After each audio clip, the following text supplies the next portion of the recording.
নমস্কার, simple daily ব্লগে আপনাদের অনেক অনেক স্বাগত জানাই। এখন চলে এসেছি পার্কে। ছেলের আজকে ইঞ্জেকশান ছিল, তো ওর 3টে ইঞ্জেকশান হয়েছে আজকে, 1.5 বছরের ইঞ্জেকশান। তো যাওয়ার পথে একটা পার্ক দেখেছে, ওখানে ঘোড়াগুলো দেখতে পেয়েছে, ঘোড়াতে উঠবে বায়না করেছে। তো ঘোড়া চড়িয়ে দিয়েছি, ও ঘোড়া চড়ছে আর আনন্দ করছে। আর এখন এত জেদি হয়েছে, মানে ও যা জেদ করবে তাই করতে হবে। আর এখন ভয়েস ওভার দেওয়ার সময় এখন দেখো কি বদমাশিটা হচ্ছে, আর আওয়াজ করছে মুখে। যত বলছি চুপ করো, ও তাও আওয়াজ করেই যাচ্ছে। খুব বদমাশ হয়েছে, যা বলি তার উল্টোটা করবে, ছুটে ছুটে পালাবে, আর মানে যেগুলো করতে বারণ করো সেগুলো করবে। তো এগুলো আটকাতে পারি না, তাও করবে ও। এই পার্কটার বেশি কিছু নেই, ওর খেলার মতো। একটা ঘোড়া ছিল, সেই ঘোড়াতে উঠে ও খুশি। তাও ও উঠে আসবে না, চেঁচাচ্ছে আমি নিয়ে আসছি বলে।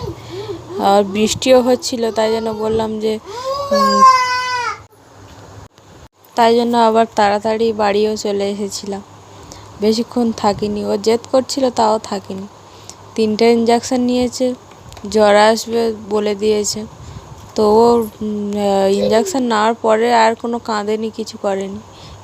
ঘোড়াতে বসিয়েছি, কিছু করছে না। আমি ভাবলাম যে একটু বসিয়ে যদি ও আনন্দ পায় তো পাক।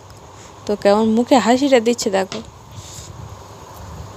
ওদের হাসিতেই আমাদের আনন্দ, তাই না?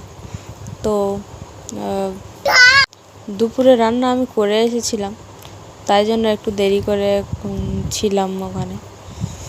তারপর এটা রাত্রে একটু বৃষ্টি হচ্ছিল বলে তোর বাবা বলল যে আজকে একটু পরোটা করো আর চিকেন করো।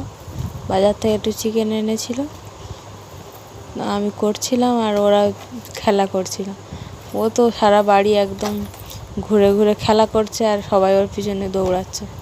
ওর কাজ হচ্ছে ও দৌড়াবে, আর ওর পিছন পিছন আমরাও দৌড়াবো। তো এইগুলো দেখিয়ে দিচ্ছে ওর বাবা। চিকেনটা করেছি, আর চিকেনটা হয়ে গেছে, টেস্টও করে নিয়েছি। আর তারপর আমি পরোটাগুলো ভেজে নিচ্ছি, আর ও ছুটে ছুটে খেলা করছে। ওর একটু পরোটা দেওয়া হয়েছে, ও ছুটে ছুটে খেলা করছে। ও কেমন বদমাশ হয়েছে দেখো, এই ক্যামেরাটা দেখে আবার হেসে হেসে যাচ্ছে। এখন আবার আওয়াজটা করছে।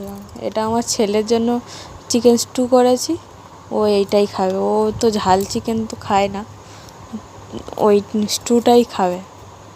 তারপর ওর ঠাম্মা হাত হাত ধরে দাঁড়িয়ে আছে, যাতে না ও পালিয়ে যায়, ভিডিও করতে পারে। তাও পালাবে, আর ওই সসপ্যানটা ধরবে ওর খাবারটা। ও কিন্তু খেতেই চায় না। কাজ হচ্ছে আমার কাছে ছুটে ছুটে যাওয়া, আর জিনিসপত্র সব নিয়ে ফেলে দাও। ওর খুব ইচ্ছা আমার কাছে যাবে আর জিনিসপত্র ফেলে দেবে। ও আমাকে ইশারা করে বলছে, ডাকছে ওখানে যাবে। আমি বারণ করছি, না যাবি না একদম। তাও যাবে ওখানে গিয়ে সিলিন্ডার ধরবে, ওখানে গিয়ে জিনিসপত্র ফেলবে এখনও। তো আমার ভিডিও যদি ভালো লেগে থাকে তাহলে লাইক করবেন, শেয়ার করবেন, চ্যানেলটিকে সাবস্ক্রাইব করবেন। দেখা হবে আবার পরের কোনো ভিডিও। টাটা।